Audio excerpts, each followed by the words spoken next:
Welcome to another exciting edition of BFF Book Club, where we talk books and potentially movies if there's a movie attached to that book. It's happened with a lot of them so far. I'm one of your two hosts. I'm Joe. I'm Ashley. And today, as it says in the video title, we are covering To Kill a Mockingbird. This has been requested by one of our friends, Cal, frequently, though he wants various different things. And, you know, maybe we'll have like To Kill a Mocking Month or something. Who knows? That was more of a joke. So I'm going to pop over to the camera right now so you can see our faces.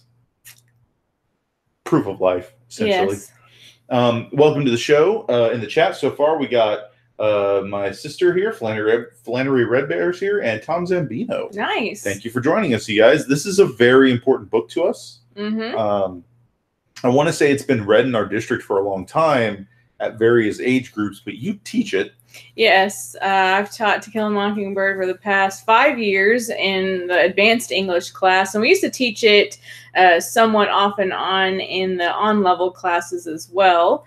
And so I don't say I'm an expert on To Kill a Mockingbird, but I have read it enough times where I feel like I know the story pretty well and the themes. Like a journeyman. So I'm excited to talk about this book with everybody. I love reading this every year. I always find new things about it that I hadn't noticed before. Mm-hmm. And that's just the mark of a great book. Yep. It's always fun to have discussions. This is a regular discussion amongst the two of us. Yes. Like these half of our little house memes are To Kill a Mockingbird related. So let's get started with the show. All right. So we're going to do an overview and talk about some of the accolades and also some of the controversies surrounding To Kill a Mockingbird.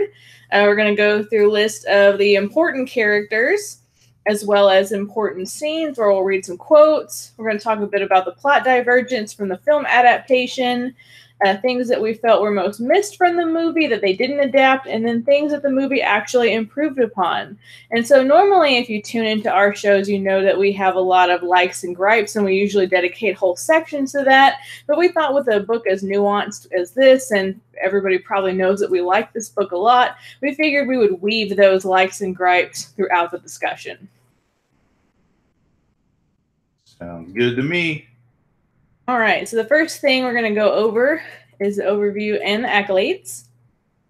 All right, so To Kill a Mockingbird was originally released on July 11th of 1960, written by Harper Lee. Its Goodreads rating is 4.26 out of 5, whereas Amazon is 4.7 out of 5. The edition of the book that was initially released has a 281-page count, whereas like the book that's the cover you see here is 376 pages. So it just varies by typeset and page size. And the audiobook length is 12 hours and 17 minutes. So it's, you know, pretty decent sized read, but not an insurmountable one. Very easy to read. In 1961, it won the Pulitzer Prize for Fiction. In 2018, it was voted America's favorite book by a PBS Great American Read poll that everybody in the United States could participate in. The American Library Association's Office for Intellectual Freedom cites 13 instances of this book being challenged or banned around the United States. Because this happened recently, too. Yeah, so I think recently in Mississippi, it's basically anywhere in the United States. So this is a very, and these are just the ones they know about. I'm sure there's been dozens of instances that they don't even have on here. And as we were talking earlier, this is not something that is a widely accepted book among even teachers. There are teachers that choose not to teach this in their classroom for various reasons, not just because of the language, because it does use the N-word 48 times in the book, but there's also other issues, especially with the African-American characters not having very much agency, meaning that they're kind of stock characters, or they just don't really have a lot to say, even though they might have lines, but lines doesn't mean that you have agency. Yeah. There's a difference between that. And then the American Library Association also ranks this number 21 in the top 100 banned and challenged books from the years 2000 to 2009. So this is definitely not like a widely 100% accepted book across the United States. And then people have various reasons why they would want to challenge or ban it. Most often it's the language, but sometimes it's also some of the content, like we said earlier, pertaining to our African American characters, because there are other books that are written by African American authors that, you know, tell a similar story, but, you know, it's from that community. So some teachers choose to teach those books instead, and that's their choice, and they're right.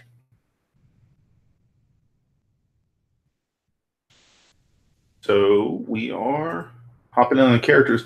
Tom had a question in the chat that I'm going to check right now. What is the #1 book? I'm going to look into that if you don't know off the top of your head. Yeah, I don't know off the top of my head, because when I was looking it up, I forgot like what source I was looking at. Definitely like Mark Twain, like Huckleberry Finn.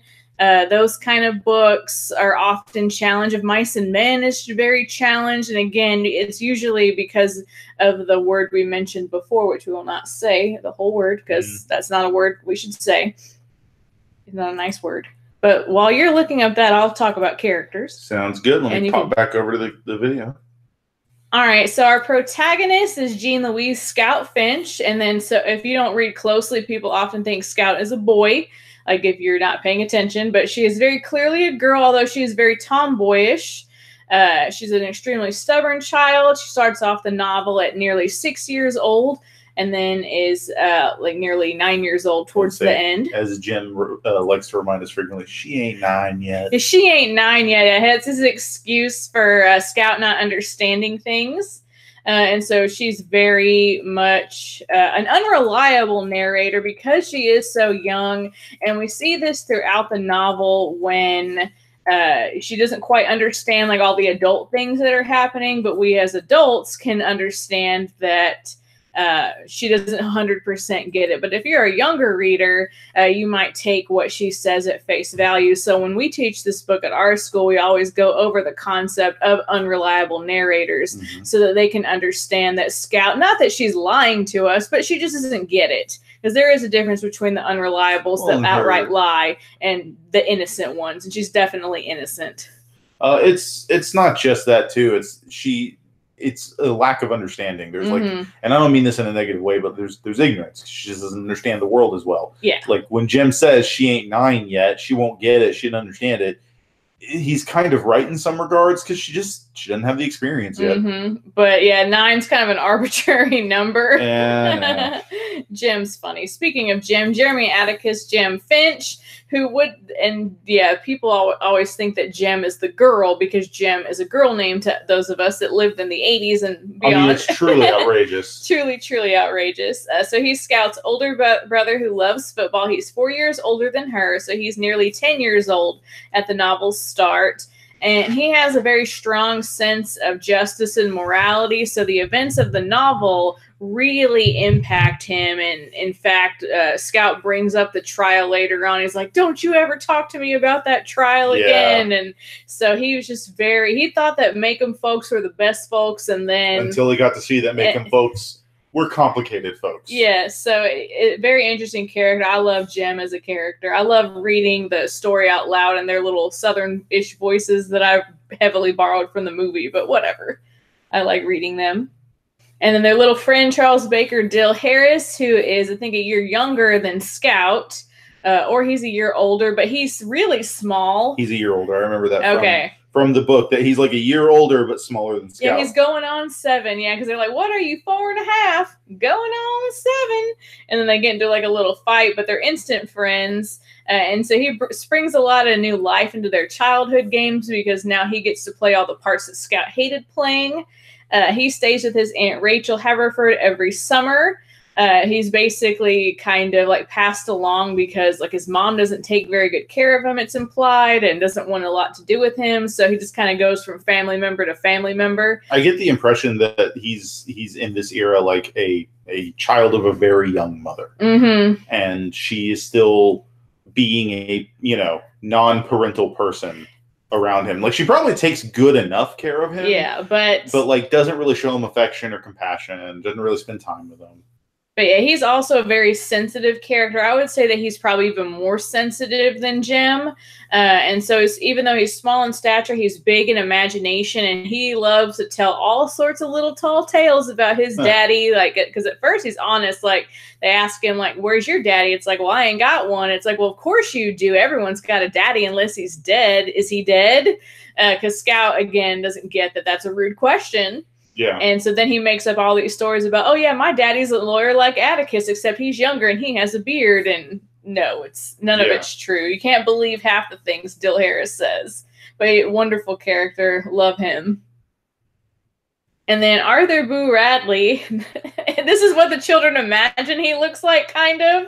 Some sort of monstrous entity that eats rats. Yeah, so there's all these horrible rumors around him that, like, if, your flowers freeze as he breathed on them, any little small crimes in the town, he committed them, because there's all these rumors about him because no one's seen him in 15 years, and it's a rumor that he stabbed his dad with scissors, and he got put away. Or no, he was going to be. Yeah, he was going to get put away to an asylum, but like the dad said no. And like he used to run around with a gang, but their idea of a gang is like going to the movies on Sunday instead of going to church and drinking whiskey and riding around in a car.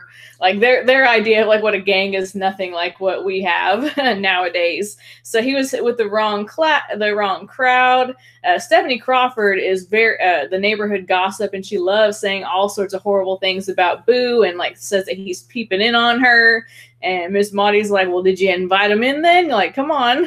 Like, basically telling her shut up. I love Miss Maudie. Yeah, Miss Maudie's the best. And then so the children are totally obsessed with Boo, and they want Boo to come out because they just want to meet him. Yep. We're just going to jump on him and tell him we're not going to hurt you, but we just want to sit a spell with you and maybe buy you an ice cream.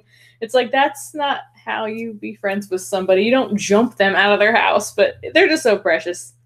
Word for Dill. All right.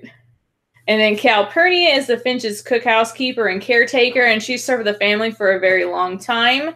No, she's not sure exactly how old she is, so she just celebrates her birthday on Christmas. She's a very strict disciplinarian, especially with Scout, because Scout doesn't know how to behave yet, and Scout really hates Calpurnia because she doesn't understand what Calpurnia is doing is like being a good parent. Yeah. Because Atticus just kind of lets him do whatever because he doesn't know better, and he's old. Yeah. And so she's the one that's really running the show. It's implied. And I think in the new Broadway play that they're doing of this, it's more stated that she's the one that's running the show. I think even in the book, he talks about like this house would fall apart. Oh, yeah. He definitely says that. But she gets to finally say that in her voice in the new thing. And then so she's kind of the bridge between the white community and black community in Macomb. And we actually did get to see some of the black community in the book. Yes. All right, and then of course Atticus is Scout and Jem's father. He is significantly older than a lot of the other parents in their generation, so they think he is not cool at all. Like all the things that Miss Maudie tries to say, well, your dad can make a will so airtight that nobody could question it. It's like, that's not cool, Miss Maudie. Yeah. And like, well, did you know he could play a little mouth harp? Again, not cool, and all sorts of other stuff. So they're like, our dad's too old to be cool and do anything. He won't play football, or just like the worst dad ever in their little narrow mind. Yep. Of course, he's a lawyer with a strong moral code, which is in opposition to many of the Macomb residents, where he's more progressive than they are. And then he's assigned to defend Tom Robinson by Judge Taylor, and this is what sets off the major conflict in the book. All right, would you like to read about Miss Maudie? I will. She's one of my favorite characters in the book. So Maudie Atkins is the Finch's neighbor, old friend, as it says here. She has she loves her flowers, and she is, I guess, kind of like it serves like an aunt type character. I feel like that's something they didn't. We'll talk about that more. Like they combined her with another character to an extent to represent the more caretakery aspect of things. She has kind of a kinship with Atticus because she and Atticus have both lost their significant others. And she is, she's always kind of got a fun, kind word to say to the kids, and always friendly, always sweet to them. She's the kind of person I expect Scout to grow up to be. And then she also has a very sharp tongue. So anytime like one of the adults is rude, she is especially so to like the kids, like her snark comes out. But she does it in such a way where like you can't say anything after that because she totally roasted you. Yep. And in the most polite way possible. Like especially with like Miss Stephanie, where she's like, "Why didn't you just invite Boo over? Did you like make room for him in your house? Like, come on, girl." Like, what's going on? But yeah, Miss Maudie is the best. Love her. She's definitely one of the nicer adults in the town. And more definitely compassionate. And more compassionate, more progressive-minded. Hectate, also one of my favorite characters. The often implied bumbling sheriff of Maycomb.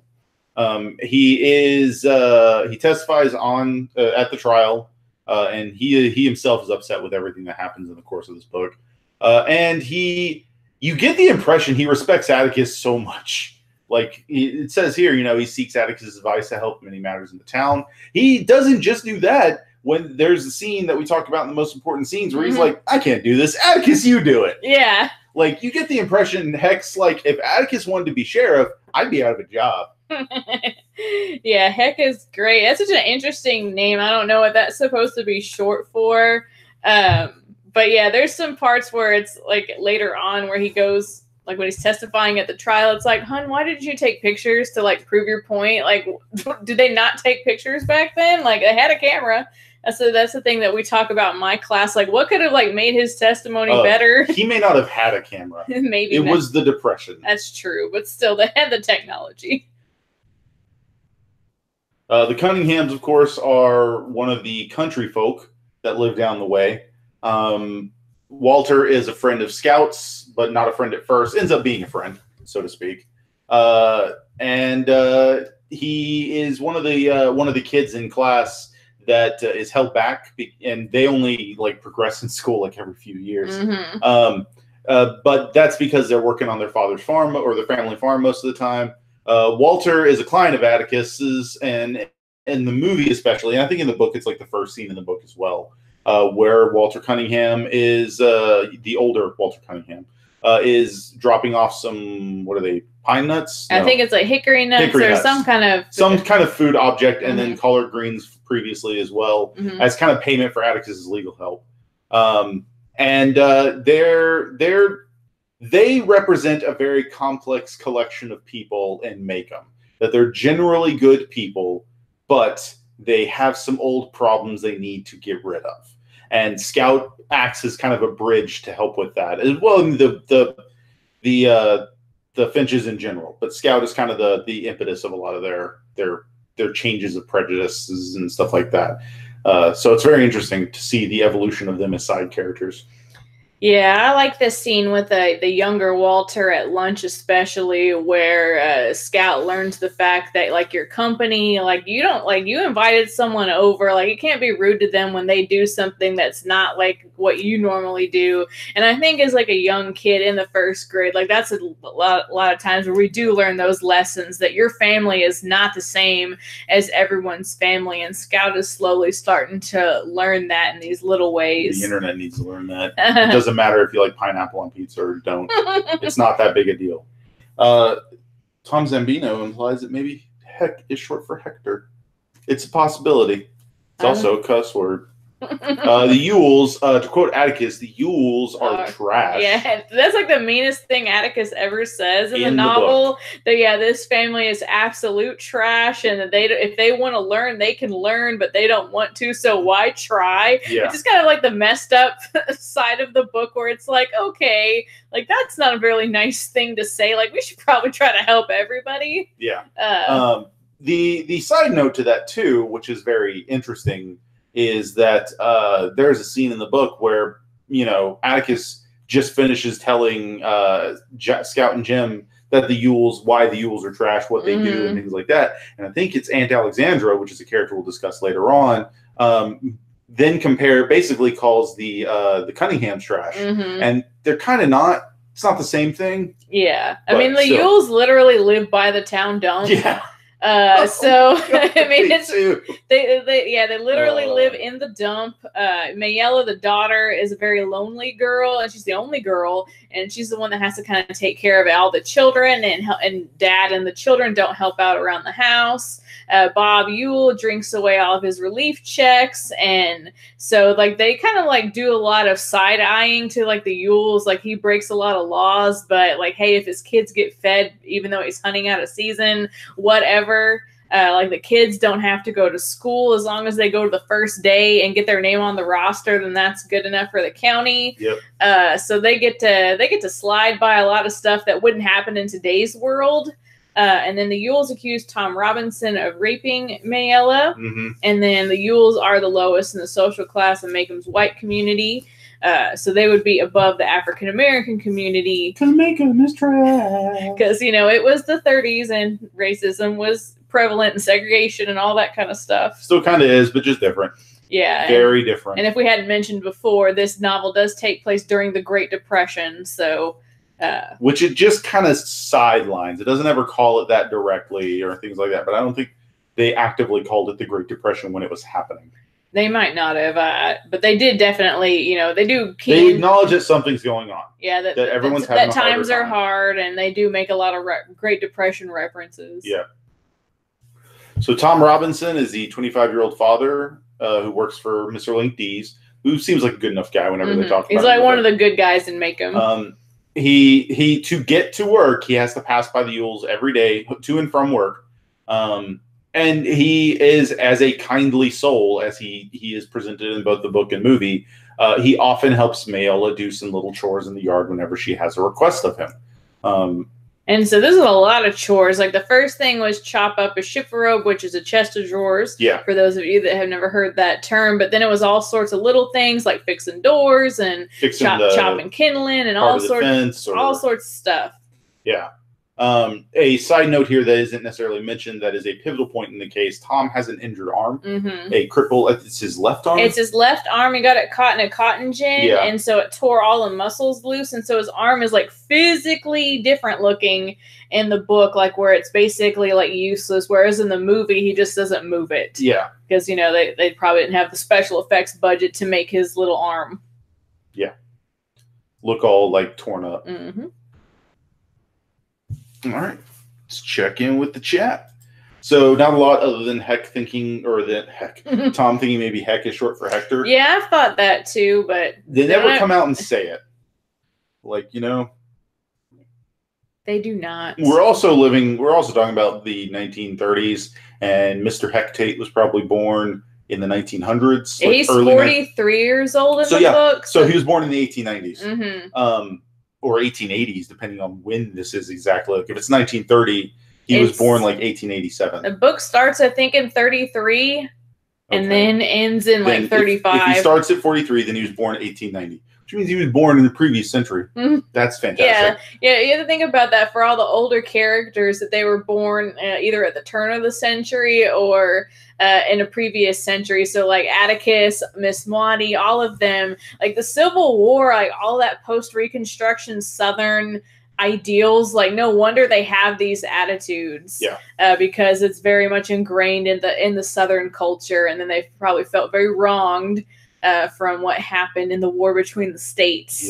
That kind of stuff. There's a lot of the passages in this book are dedicated to like, here's the history of Macomb, and then like way back in the day when someone like found Macomb County. And so those are the parts of the book that are hard for kids to get, because they're like, why is she talking about all of this like stuff? No one cares. But they do. But they do, because Southerners are very much into propriety, into family background, all of those things. And one of the characters that we haven't talked about yet, or not a lot, Aunt Alexandra, is all about those kind of things. And so it's important to the South, so that's why it's in the book. Even though it's not the most engaging parts of the book, you know, I will admit that those parts I'm like, oh no, we got to read this part today. Well, thank goodness we're reading this in class, because then I can help them get to an exciting part. I was always told growing up, speaking to the whole Southern people care about their heritage and crap. I was always told growing up that like one of my great grandfathers or someone, some family member was one of the founding fathers of the city of Humble. that he ran the only general store there. Yeah, like one of my ancestors or whatever is like that was the mayor of Morgan's Point before it went underwater. So yeah, we all get these stories in our families about like, well, your great granddaddy so and so, like apparently like my people owned like all the Catholic church land that was in Houston, and then my grandmother like gave it away for free, and then my dad was like, we could have had so much money because it's like all in the Heights area. Oh, yeah, no. Exactly. Yeah. So yeah, Southerners are very concerned with family background, origin. Yes, that's just the way it is. All right, time to get back to the slides. All right, most important scenes. There's a lot of good stuff here. All right, and so some of these are accompanied by quotes. You never really understand a person until you consider things from his point of view, until you climb into his skin and walk around in it. So this comes from the 3rd chapter of the book. After Scout had the worst day of 1st grade ever. Just an awful, awful day. And we'll talk about more of that later. And her teacher is brand new, and she doesn't get why, like, the teacher didn't understand anything. And so Atticus is telling, Scout, we have to put ourselves in other people's situations to really see what they're seeing. And so this is one of the most important lessons in the novel is, taking that time to think about it from their perspective. And so Scout references this moment throughout the book. Yep. And it's really nice too, because I think this helps. You can see this not only as a point she references, but you can see it as a point she lives, where she starts understanding. I think even we talked about like a very beautiful way the last like page or two of the book is worded, where it's her imagining the events of the book, viewing it through Arthur Radley's eyes, and yeah, it's a pretty impressive way to consider it. All right, another very important scene involves, because all the kids are always like, well, Miss, why is it called To Kill a Mockingbird? And so at Christmas time, when he gave us our air rifles, Atticus wouldn't teach us to shoot. Uncle Jack instructed us in the rudiments thereof. He said Atticus wasn't interested in guns. Atticus said to Jem one day, I'd rather you shot at tin cans in the backyard, but I know you'll go after birds. Shoot all the blue jays you want if you can hit them, but remember, it's a sin to kill a mockingbird. That was the only time I ever heard Atticus say it was a sin to do something, and I asked Miss Maudie about it. Your father's right, she said. Mockingbirds don't do one thing but make music for us to enjoy. They don't eat people's gardens, don't nest in corn cribs. They don't do one thing but sing their hearts out for us. That's why it's a sin to kill a mockingbird. Which is very pertinent in this entire story, and the mockingbirds can represent lots of characters in this. It's of course Tom Robbins, and then there's also Boo Radley and all these other things where it is used as a, I guess, allegory almost. Well, they're symbolic. Yeah, that's it. And so anytime that something like it comes up, like we're certain to talk about it in class, that like this character is one of our mockingbirds. Here's why. This is where the novel gets its title from. And of course, sometimes kids think it's called How to Kill a Mockingbird. That's a different story. That's some of the memes I saw were talking about that. Oh, the memes. This is not accompanied by a quote. But this is an incredibly amazing scene. And so Tom Robinson is brought from the Abbottsville jail to the Macomb jail for his trial. And the old Cunninghams from Old Sarum decide to get together, and they're forming a lynch mob, literally. And kids often ask me, like, what does that mean? And I tell them what it means, and they're, of course, horrified that anybody would do that to anybody. But yeah, they want to lynch Tom because they feel like that's the right justice. They don't want to see him have a trial and it be fair and due process. Yep.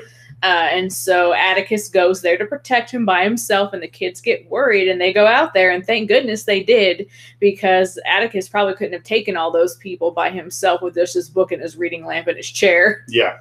And Scout notices that Mr. Walter Cunningham is there. It's like, hey, are you Mr. Walter Cunningham? I'm friends with your boy, Walter. Like, he came over for supper one time. And, like, how's he doing? Tell him I said, hey. How's your entailment going? Entailments are bad. Because Atticus informed Scout it was polite to talk to people about what they were interested in. Yes. And so instead of talking about what she liked, she talked to Mr. Walter. About his son and his debt. Yeah.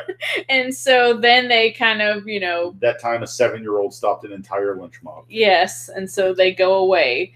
And like, of course, Aunt Alexandra is like horrified that they would go there. And it's like, well, thank goodness my disgraces, as she says, anybody who sneaks out of the house is a disgrace.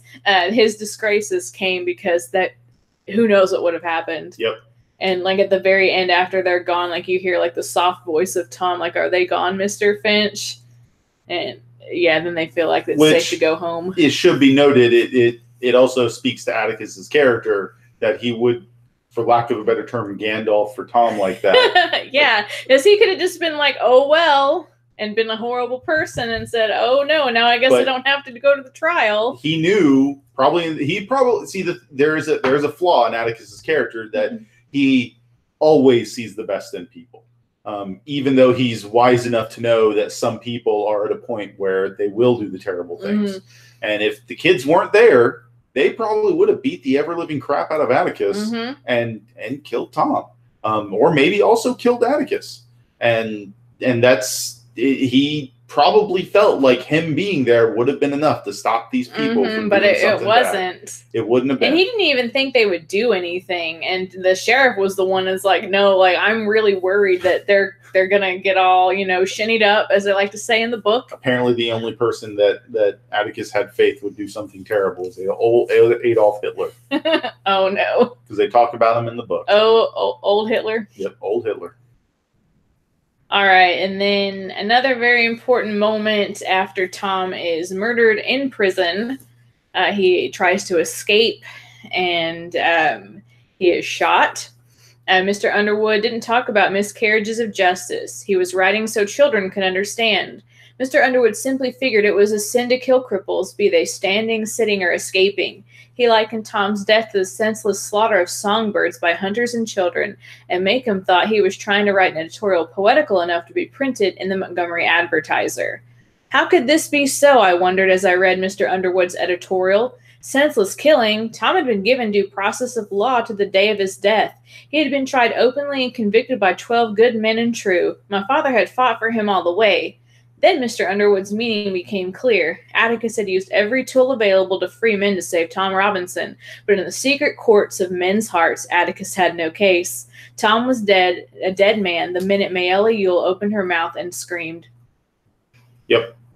Thus coming back to our Songbird commentary. And then also, I really love this part about in the secret court of men's hearts. Like, we analyzed this quote in class, and I asked the students like what they think it means, and they're usually good about figuring out the real meanings of quotes. So they understand fully that this time period was very different from where we are now, and with all the prejudice and whatnot. Yep. Just like the blatant prejudice. Oh, yes. So that I just always thought that was an interesting thing that they said. And impactful. That, he had no chance. And so Atticus knew that he had no chance the whole time, but even though he says at one point, we still had to try, even if we knew that we had been beat 100 years prior to this. Well, and he also, I think Atticus was calculating that they were going to lose, but they weren't going to lose until everyone heard the truth. Additionally, they were going to they'd probably be fine in what came after it, appeals. Yeah, that the appeal probably would have been fine, because I don't think appeal is a trial by jury. I think it's just the judge. Yeah, the judge. So, and then this scene matters for the entirety of the book. That a character that is almost legendary, that's spoken about by the children, is actually personified as a human being, and the first time we see him as a person, he saves the lives of the children. And this is also really important because I didn't realize every time we've seen this movie so much, and I didn't realize that this was Robert Duvall. This is his first role. His first role as Arthur Boo Radley. Yep. And so Scout has been told time and time again, his name is Arthur. It's Mr. Arthur. Boo is not his name. What does she say? The first time she sees him, she's like, "Hey, Boo." And then Atticus is like, "It's Mr. Arthur." I could just I love the idea of those memes where it's she says that, and then it slow, like have a camera slowly zoom in on Atticus's face. All around me are familiar faces. Yep. And so yeah, she's surprised that like how quiet he is, and they have kind of like an extended moment where they go sit out on the swing together, and then they go look in on Jem, and she's like, you could pet him if you want. You can pet him because he's asleep. You couldn't if he was awake. And he like pats him on the head, and then the only thing he ever says in the whole book is like, can you take me home? Yeah. Like real quietly, like he's not used to talking. And she escorts him through the house, but she says, but I'd never escort him home. So she basically has him like put his armor out so that it's like he's walking her home. Yep. She's not walking him home.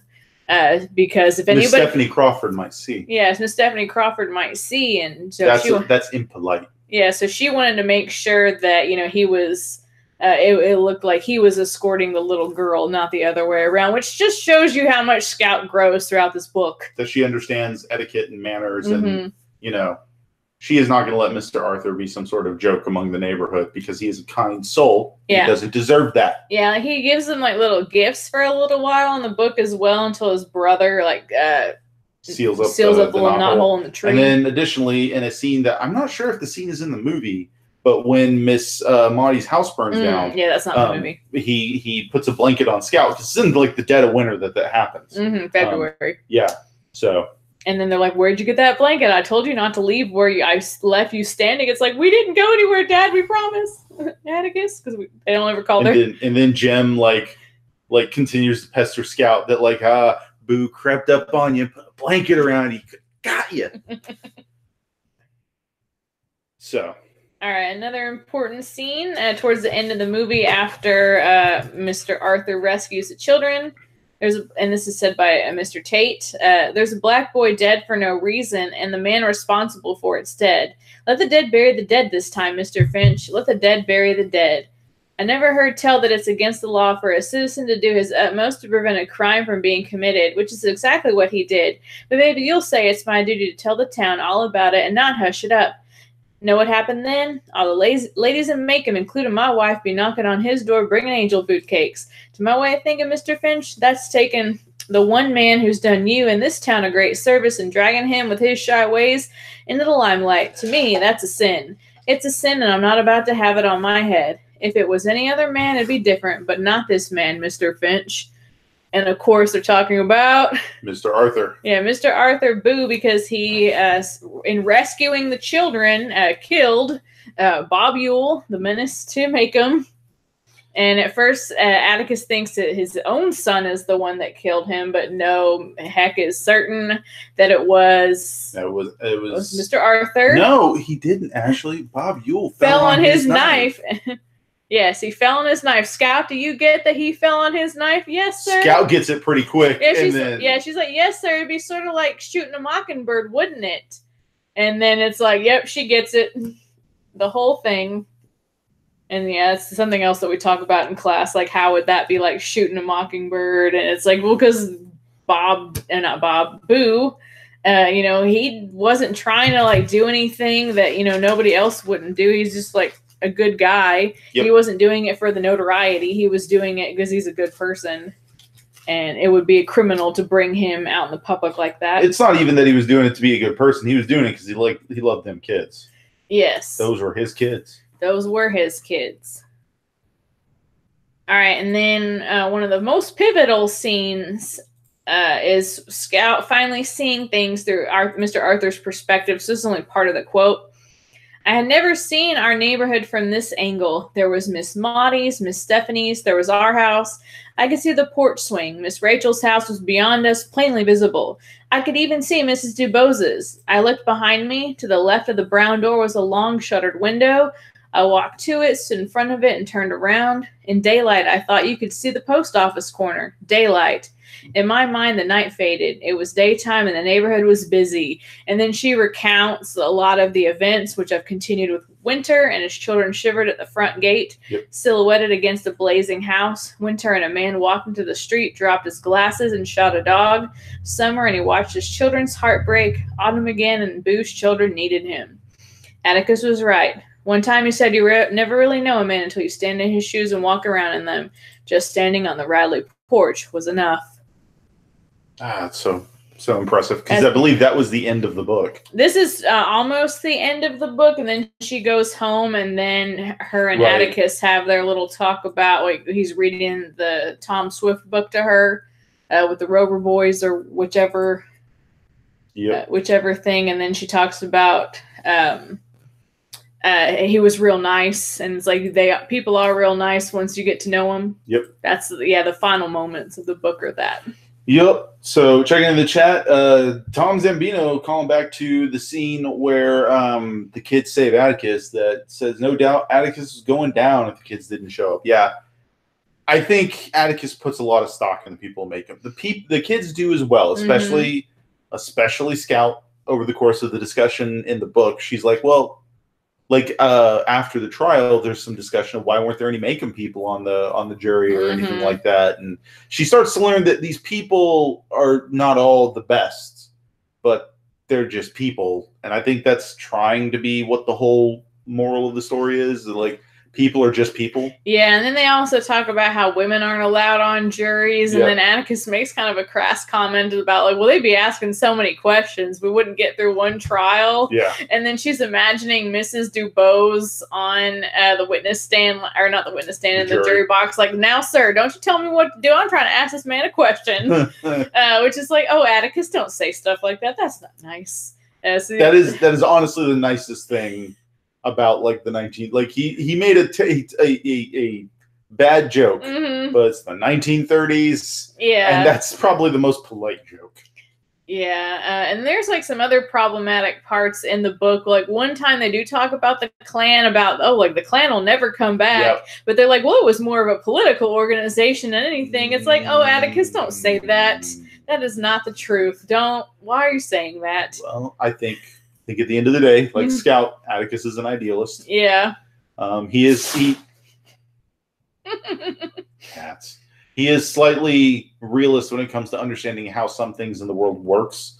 But at the end of the day, Atticus likes to try and believe he can find the best in people. Yeah.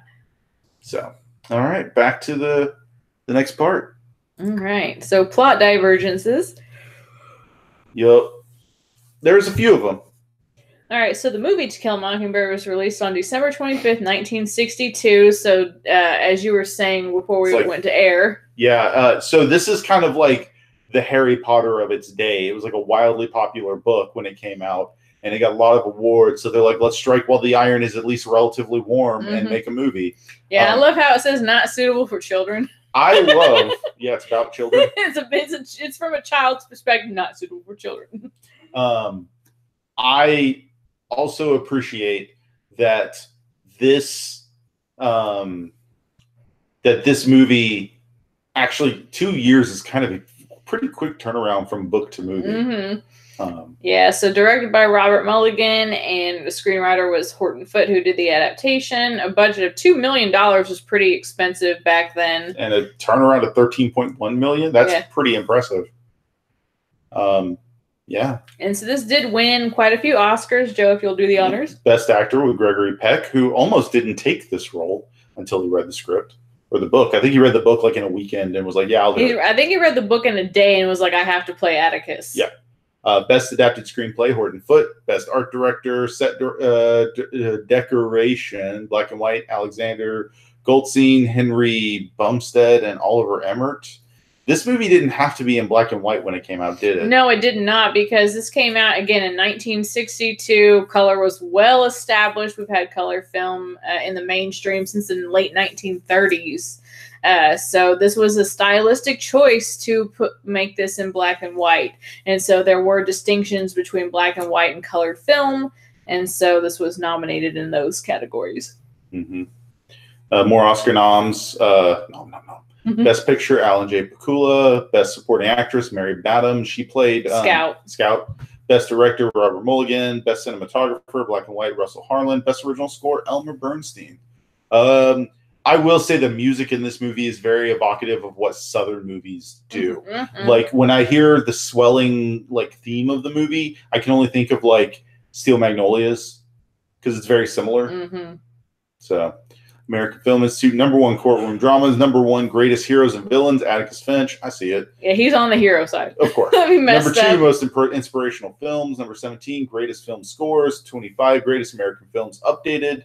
#34 greatest American films original. So yeah, this has won a lot of accolades from the American Film Institute, and this movie is preserved because of its cultural significance.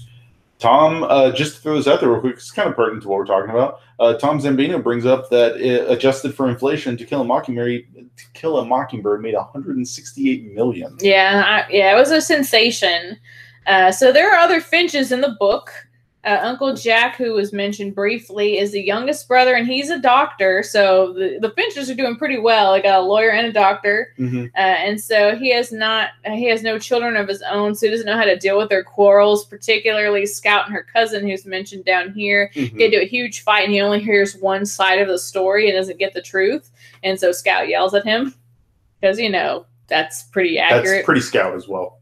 Aunt Alexandra is the oldest sister, and she has grown children and a grandchild. And she's, like we said earlier, primarily concerned with background and propriety. Etiquette, style. Yeah, she never raised a girl, so she doesn't understand Scout at all and how girls can be a tomboy. And she's always horrified at what Scout is doing. And it's like Jim does the same things, and she's less horrified when Jim does it because that's just Jim being a boy.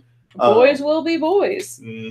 But yeah, she's very prim and proper, and she comes to stay with them when Atticus starts taking on the trial because he's busier and they need someone at the house, even though they were doing fine with just Cal around. But Alexandra and her background. I'm pretty sure Aunt Alexandra inserted herself where she wasn't wanted. Yeah. And so she and Atticus have a lot of quarrels as well, where it talks about they do all these missionary society meetings at the Finch house, and Atticus just happens to stay at work real late those days. Yep. And so you can definitely tell that they don't see eye to eye and they don't get along. But then after some of the trial stuff, we see that she does actually care about him. Oh, and the kids, and it's not that she doesn't care. She feels that Atticus is too lenient, and she's got to be a little more direct, which is probably part of the reason she came down. And then her grandson is Francis Hancock. So this is a Scout's cousin. A foil to Scout because he's more practical and not very imaginative. And of course, Scout is very imaginative and playful. And so she kind of describes Francis as, when she talks to him, as the feeling of the ocean water slowly pouring over you and drowning and all these horrible images of just, he's the worst, the most boring child that she ever met. If boredom could kill. She talks about getting invisible ink and writing Dill a blank letter, and he's like, well, that's dumb. That's the dumb. What would the point of that be? And then they're excited that they got rifles for Christmas, and he's like, well, I got a new back and some short pants and some other things. It's why would you? He's that 7-year-old that was excited to receive socks. And he got a PlayStation 4 and socks, and he's like, ooh, I love these Argyle socks. Yeah, so boring. And then other Macomb residents, so Miss Rachel and Miss Stephanie are combined into someone who's called Aunt Stephanie in the movie.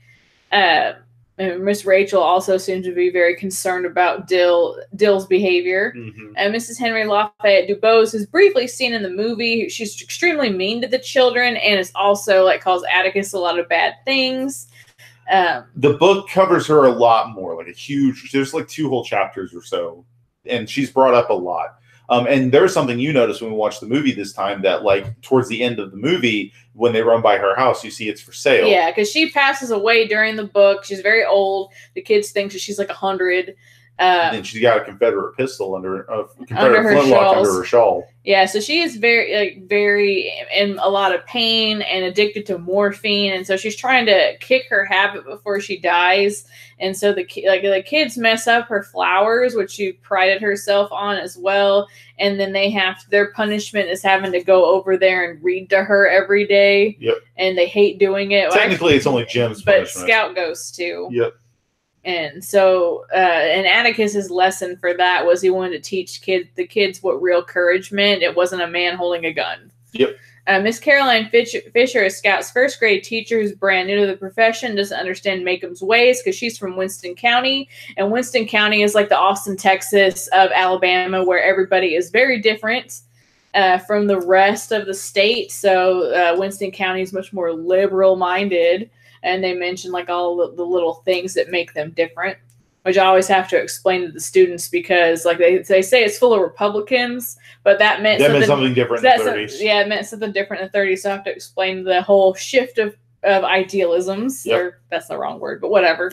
The ideological shifts. Yep. So we learn a lot about Scout through this first day of school scene, and the Cunninghams and the Yules.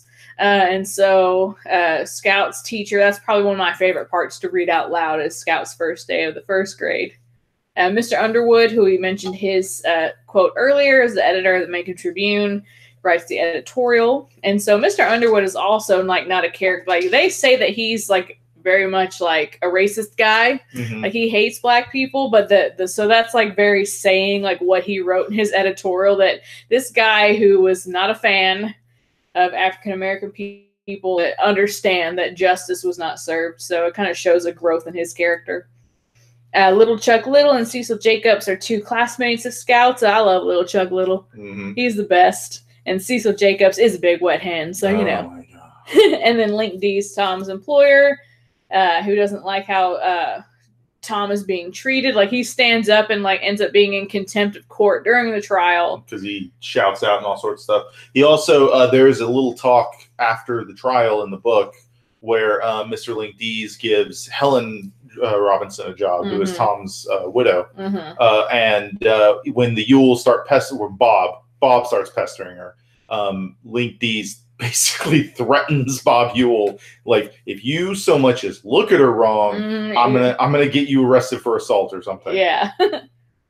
As a side note, going back to those characters real quick, Mr. Underwood, not only did he feel the whole Robinson thing was a travesty of justice kind of situation, he also stood up with Atticus during the whole situation at the courthouse. It's a scene they don't address that in the movie, but in the book they basically he yells out to them like, "I had a shotgun the whole time, Atticus." Yep.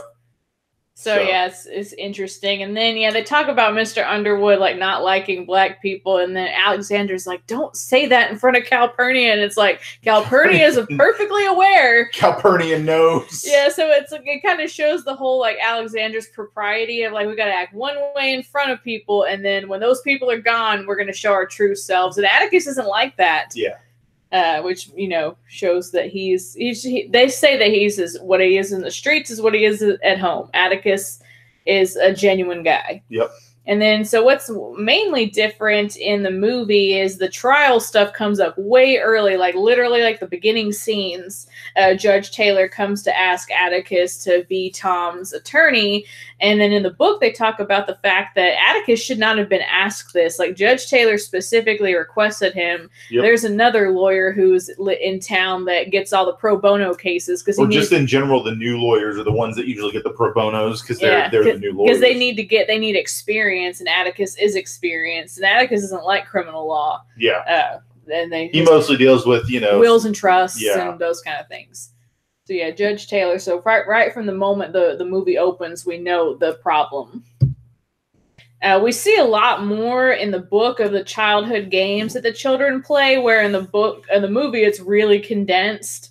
There's a lot of times where they try to get Mr. Arthur to come out. They try to send him a note on a fishing line. They sneak around in his yard. They make like a whole epic game that's basically like a play of the Radleys' lives where they take on different characters. And anytime an adult walks by, they stop playing the game, which lets Scout know that this game's not appropriate. And then Atticus catches them playing the game one time and tricks Jim into saying like what they were doing, and Jim gets mad. So there's like a lot of little childhood moments. Like at one point in the story, like Dill doesn't come back right away, and he sneaks his way all the way from about 100 miles. Yeah, Mississippi to Alabama, like on the train and hitchhiking and whatever, just because he doesn't want to hang out with his mom and her new husband. Because they don't hang out with him. Yeah, they want to spend. They're just in their bedroom talking. Yeah, just reading. Spending time with each other. Yeah, they don't want to be with me, so it's like I just came here and. So yeah, there's all the little summertime things. I think it's the kind of stuff that Dill was going through before, but like he is growing up and understanding he's neglected, and it bothers him.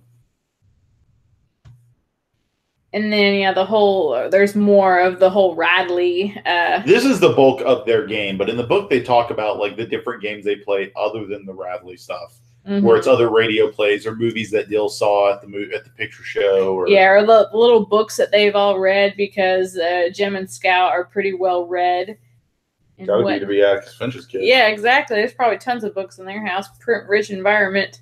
That is probably why in the scene in the book when Miss Maudie's house caught fire, that Jim and Scout were like, "Oh no, our house is going to go up." Yeah, because of all the books. Our house is basically kindling. And this is a huge difference because of course Tom dies in both versions, but Tom's dead. They shot him, said Atticus. He was running. It was during their exercise period. They said he just broke into a blind raving charge at the fence and started climbing over it right in front of them.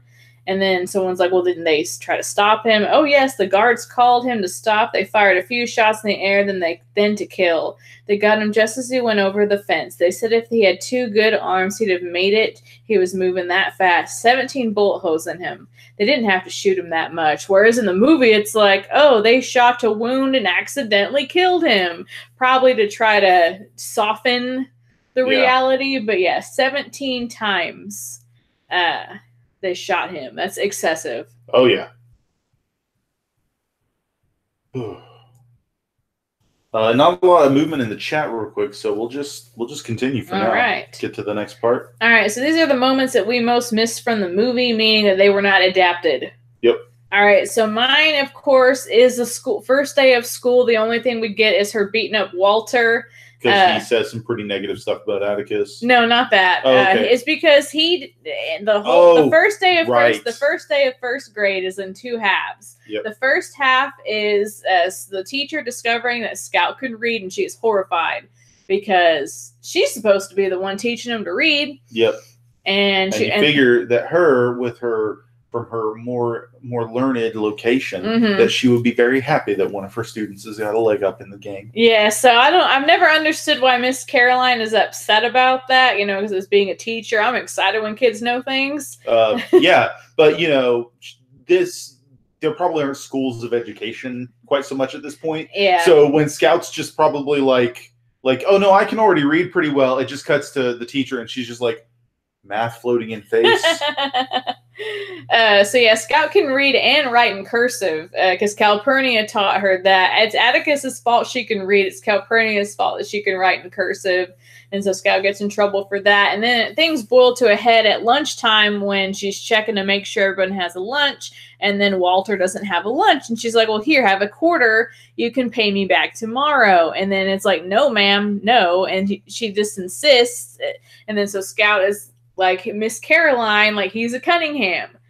He's not going to have money tomorrow to pay you back. Yeah, but Scout just says he's a Cunningham because that's easy enough for everybody else. Like Scout says he's a Cunningham, and the rest of the first graders in the classroom are like, yes, Scout's correct. Her argument has factual evidence presented. And then Miss Caroline is confused, and then she tries to explain it to her, but since Scout's young, she can't explain it very well, and the teacher spanks her in front of the class by hitting her with a ruler half a dozen times, and then the whole class laughs, and then another teacher comes and yells at them.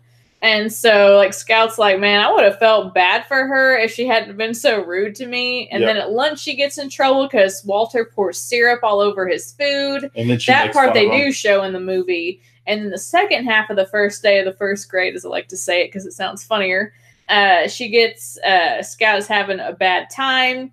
And Miss Caroline has an even worse time because one of the Yule children yells at her and calls her a lot of bad names after she discovers that he's infested with lice and tells him to go home. And so it was just an exciting moment in the book, like with all those things that happen. And then Scout and Atticus have their talk about what the standards for the Yules versus the standards for everybody else. And if you just look at it from her perspective, then you would know that she doesn't know everybody yet. I just really enjoy the first day of the first grade. It's my favorite scene in the whole book, especially to read it out loud because the kids are like, wait, what? Like, why is she mad? Like, wouldn't you be excited? Shouldn't she be happy? So she can read? Tom Zambino says, don't know how excessive it is, 50 Cent got shot 9 times. Can't be too careful. Talking about Tom Robinson from earlier. So this is a part I know I missed dramatically. Is I think one Christmas they went and spent the day at Finch's Landing, which is the, I guess you could call the ancestral home of the Finches. Yes, and Alexandra stayed there. Yes. She did not move away from the landing. Yes. Her family stayed there as well, like her husband who never talks. Yeah. I forgot his name. But it's discussed. They're described as like some beautiful land that they have and nice home, and you know what it is. It's a plantation. Yeah, it's totally a plantation. It's a plantation. They just don't say that word. No, we all know what it is. Yeah. Because Calpurnia used to also live at Finch's Landing, or her family did, I think. Yeah, they did. Yeah, live. And Calpurnia is only a little older than Atticus. Yeah. So yeah. She left Finch's Landing when he did. Basically, when Atticus got married and moved to Macomb. And after they had the kids, that's when she moved. Yep. So yeah, I mean, it's very telling what it is, but it's still it's an interesting part of the book. It's one of those situations where the movie is literally entirely set in Macomb. Like, never really leaves Macomb. But it's really nice to have these little outings and things like that. I just thought it was kind of nice. Yeah. Another part that I wish they would have had is when Calpurnia takes the kids to her church, the first purchase. Because Atticus is at the legislature. Yes, Atticus is a state legislator, and so he's called to go fix Alabama. Yeah. And they're not. And Cal would normally let the kids just go to their own church, but she's like, "I'm not sure if your teacher's going to be there." And I remember what happened last time when we didn't check to see if your teacher was there, and like they locked a girl in the furnace room because they were playing some game, Shadrach, which I guess is a religious thing. I don't know because I didn't really go to church growing up. Fair. It's very interesting because this is where we get to learn a lot more about Calpurnia and also about the Tom Robinson situation. We get to meet Reverend Sykes. We get to see that there's one particular member of the congregation who was very upset that Calpurnia has brought Scout and Jim there, but the rest of the congregation is like, don't worry about her. She's always trying to stir up trouble. We're glad that you're here. And then we get to see how apparently like a lot of the African-American characters in the book don't know how to read, but Calpurnia and her family do. And I just thought it would have given, some more life to Calpurnia in the movie, because she's just basically the servant in the movie. She doesn't really have a lot to do.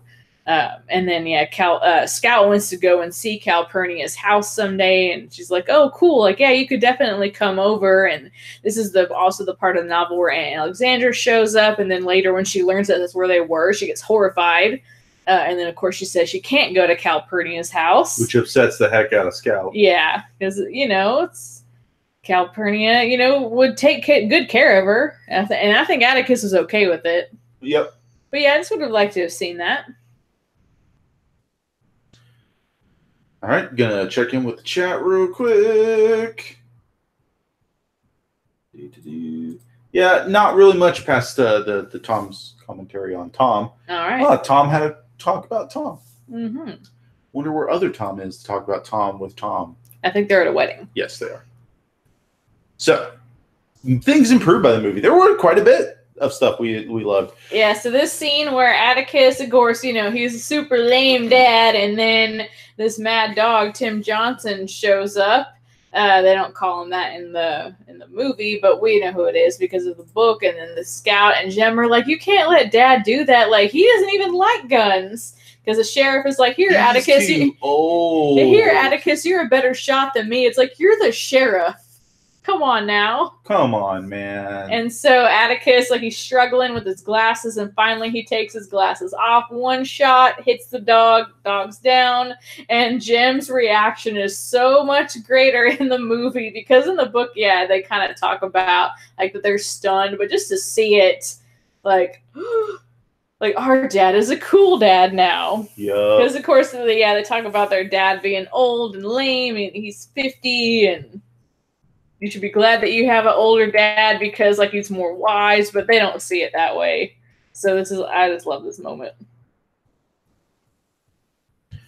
The trial is also punched up a lot. Like, it is more dramatic. The reading doesn't do it as much justice. It's still, reading it yourself or even listening to the audio book, it just does not capture the majesty of like Gregory Peck delivering these lines and seeing the kids. The intensity of Mayella Yule's responses and Tom Robinson. The kids' reaction, and then like Mayella getting so upset that Atticus is being nice to her.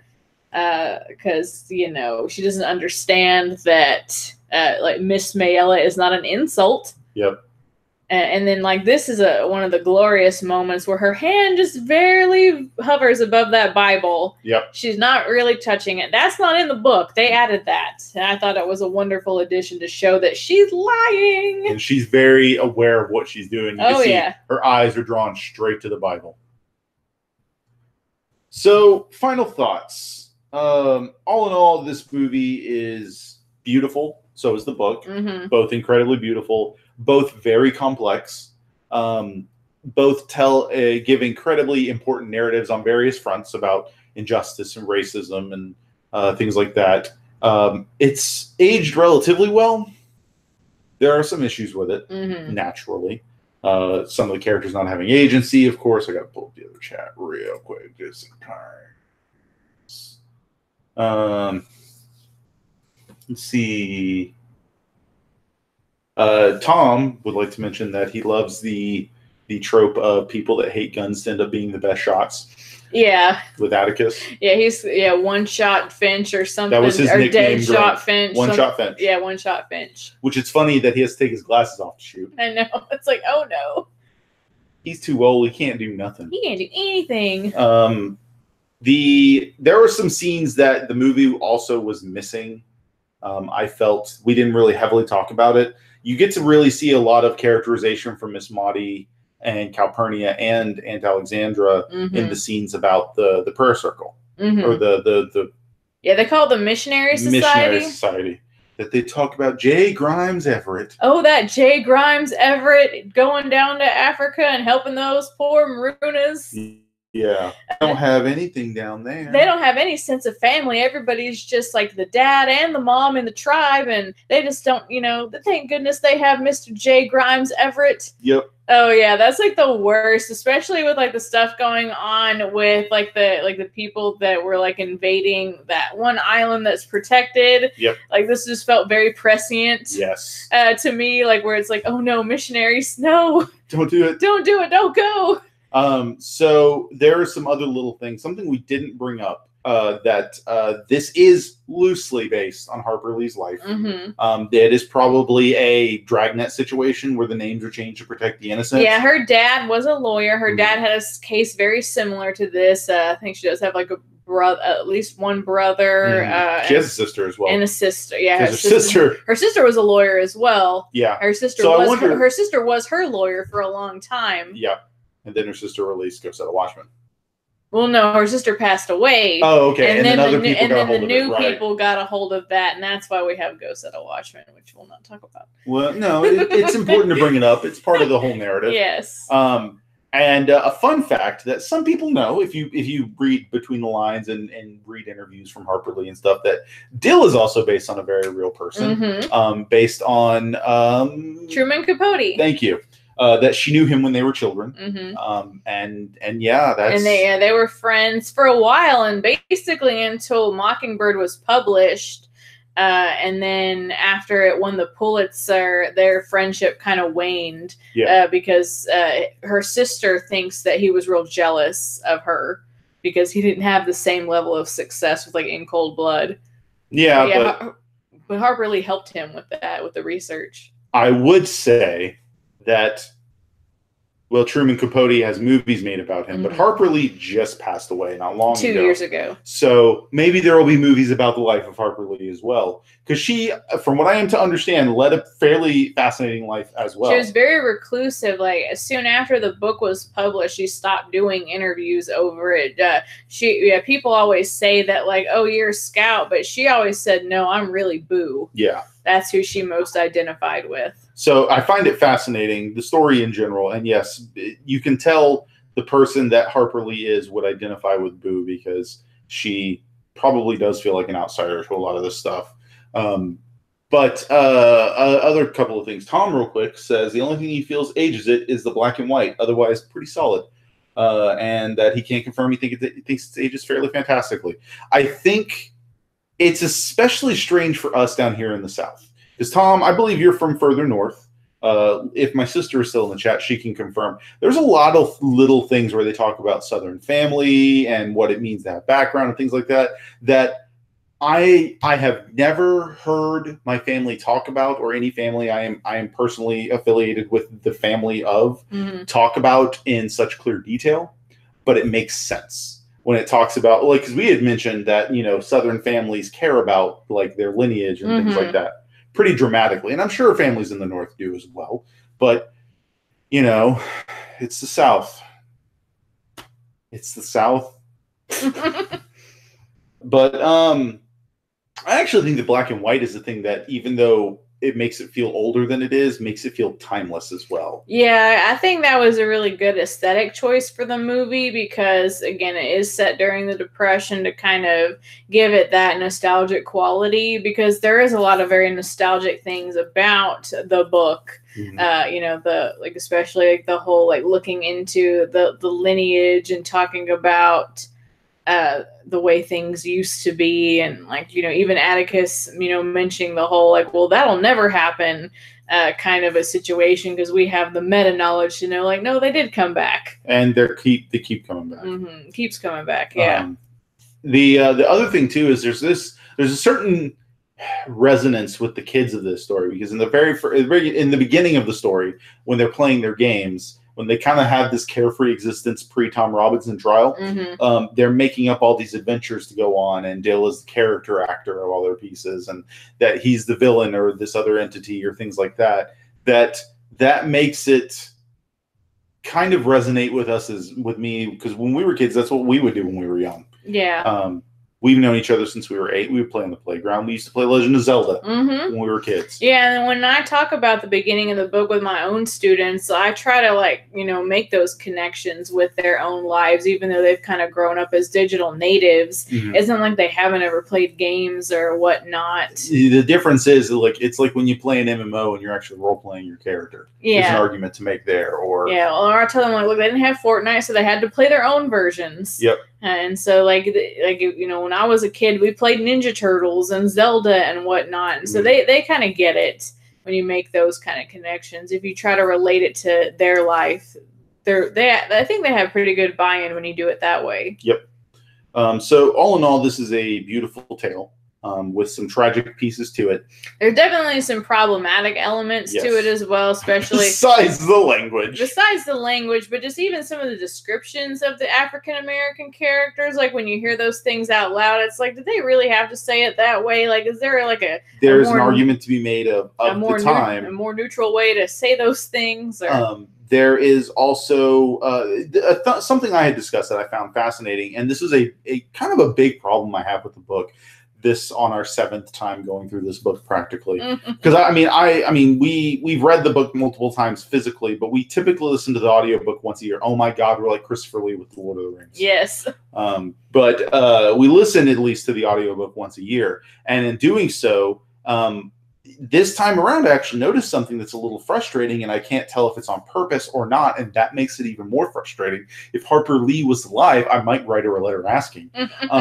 The tense of the narration of this book is strange, because oftentimes it is narrated to us as though Scout is looking back on this, a la something like The Wonder Years or How I Met Your Mother. And then other times, even when it is the narrator speaking, she is speaking as though it is in the moment and not looking back on the situation. Like, she's looking back, she's like, I would soon learn this, but I still don't know this.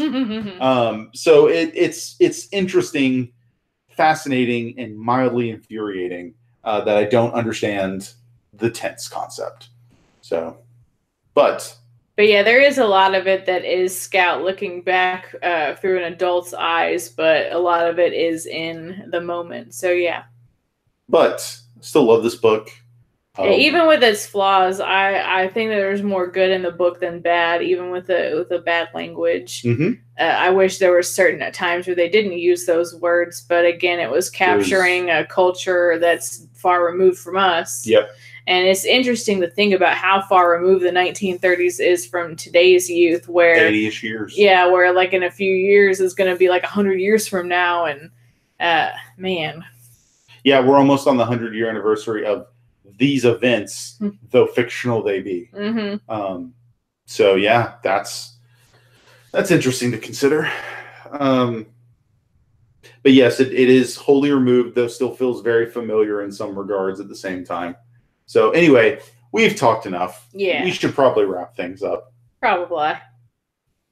I think we got a little bit more. Maybe our next book. Yeah, so, because technically Mockingbird was November's book, but we had the rest of October to complete, so we just got a little behind, but we're going to catch up real quick by reading The Coldest City, or Atomic Blonde, which is a graphic novel, and we're going to do that book club on December 30th. Mm-hmm. We're not sure if it'll be live yet. We might do a poll to see if the interest level. So if you can get a copy of that to read, or if you're just curious to know what's different between the graphic novel and the adaptation, tune in for that. We really love the movie Atomic Blonde. It was a very surprising hit. And I've already read The Coldest City, so Joe will need to read it, and I'll reread it. I thought it was an interesting graphic novel, so I can't wait to talk about it even more. Yep. And that'll be our next one, yeah, like you said, on the 30th.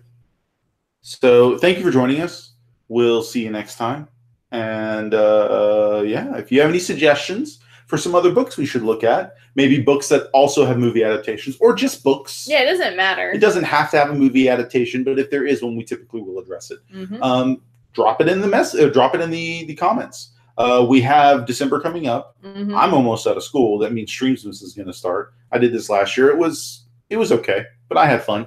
And we talked about maybe doing some giveaways this year. Mm-hmm. So keep an eye out here on our channel where we'll do stuff. Or you can follow us on Twitter where I'm at the Spice Must Joe. I'm at _Mrs. Davis. Or together we are at Geek to My Nerd with underscores between everything. And yeah, we'll be posting stuff from there as well about upcoming events and things we're going to do. Thank you for joining us on this very special episode of BFF Book Club, where we enjoyed talking about To Kill a Mockingbird. Mm-hmm. Bye. Good night.